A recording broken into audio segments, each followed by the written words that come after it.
Who is Naoya Inoue?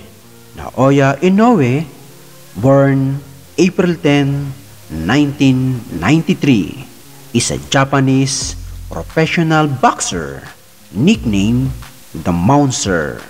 Inoue is known for his timing, speed, punching power, and body punching ability, having a knockout ratio of 92%.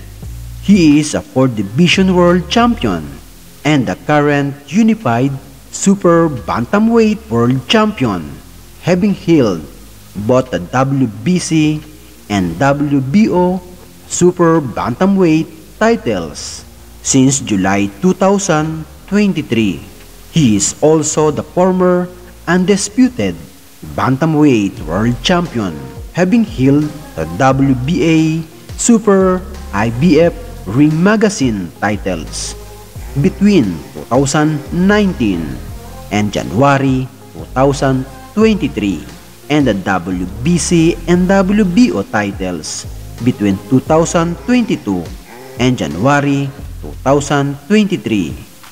He previously held the WBA regular bantamweight title from 2018 to 2019, the WBO Junior Bantamweight title from 2014 to 2018, and the WBC Light Lightweight title in 2014. As of August 2023, he is ranked as the world's second best active boxer, pound for pound, by the Ring Boxing Writers Association of America, Transnational Boxing Ranking Board, or TBRB, ESPN, and fourth by the Back Record. He is also ranked as the world best active super bantamweight. He is the only Japanese fighter in history to be ranked number 1 pound for pound